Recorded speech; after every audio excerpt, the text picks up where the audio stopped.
hali hammasi emas. 9-mart kuni yana bir qancha o'quvchilarni Janubiy Koreya davlatiga kuzatish arafasidamiz. Bizni kuzatishda davom eting. Assalomu alaykum. Bugun 9-mart biz Islom Karimov nomidagi xalqaro aeroportdamiz. Xabaringiz bor, kuni kecha 80 dan ziyod talabalarimizni Janubiy Koreya davlatiga kuzatgan edik. Bugun esa 20 nafar talabalarimizni kuzatgan chiqdik. Ularning kayfiyati, taassurotlari bilan o'rtoqlashamiz. Qani ketdik.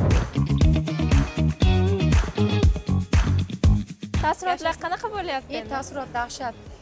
Nima deydi? Hayajon, his-hayajon bizdan ham oldin birinchi samolyotga chiqayotgan odamda hayajoni vobshe boshqacha. Dahshat zo'r bo'lyapti hozircha. Taassurotlar qanaqa, kayfiyatlaringiz qanaqa? Yaxshi, zo'r. Taassurotlar qanaqa bo'lyapti? Birinchi marta parvoz qilishingizmi? Taassurotlar zo'r xudoga shukr. Birinchi marta parvoz qilishingizmi? Ha, birinchisi bu safar. Juda yaxshi taassurotlar. O'zimizni kuzatyapmiz. Hozirdan shu sog'inch bosayotganmi? Juda hayajondamiz. Aytib bo'lmaydi. Taassurotlar juda ko'p. Iloyim omadlarini bersin. Qanaqa bo'lyapti taassurotlar? Baribir ota qizni boshqacha ko'radi. Ya albatta endi baringizdan yurib ketishyapti hozir endi. Ha, xudo xohlasa qiyinchiligi yo'q, yaxshi. Ilmda olsin, bilimda olsin, kelajak mana shu yoshlarniki-ku hozir. Mana shunga intilishsin. Akasi ham mana shu yerda xudo xohlasa chiroyli ilmlarni olib kelsa biz xursandmizda. O'zbekiston kelajagida bu. Assalomu alaykum.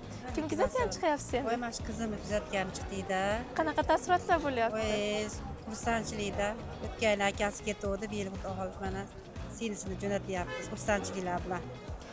O'zi Koreyaga farzandini jo'natadigan, o'qishga jo'natadigan ota-onalarga 12 ejensini tavsiya qilgan bo'larmidingiz? Albatta tavsiya qilgan bo'lardim. Hammani farzandlari borib o'qisin. Chunki o'g'lim ketdi-da, mana o'qiyapti-da.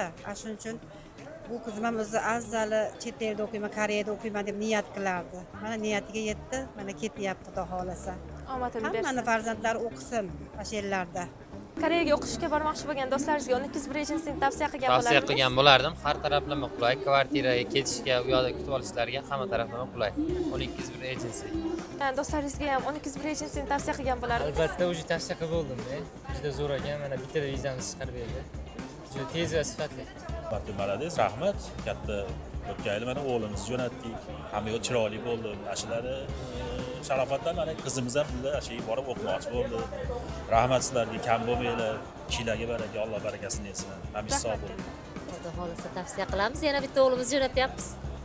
Dokumentlarni topshirganmiz. 12 ejensiyasi eng zo'ri. Qaysi bosqichda o'qishga ketyapsiz? Cho'qsonyon haqqoki. Koreyaga borgandan keyin birinchi bo'lib nima qilmoqchisiz? Koreyaga borgandan keyin birinchi bo'lib uxlasam kerak. 6 soat. O'qishga boramiz, shu birinchi.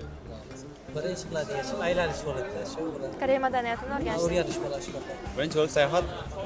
Aylanaman. Aylanasiz. Koreya madaniyati bilan tanishasiz. 12 ejensini 1 balldan 10 ballgacha sistemada necha ballga baholagan bo'lardingiz? Koreyaga o'qishga ketmoqchi bo'lgan do'stlaringizga 12 ejensini tavsiya qilgan bo'larmidingiz? Tavsiya qilaman. Ayniqsa VIP tarif tavsiya qilaman. VIP tarifida ketayotgan o'quvchimiz ekan. Demak, 12 agency maqsad sari birgalikda. Ortiqcha ovoragarchiliklarsiz biz bilan oson. To'g'ri eshitdingiz. 12 agency bilan muvaffaqiyatga erishish yanada oson. 12 agency maqsad sari birgalikda.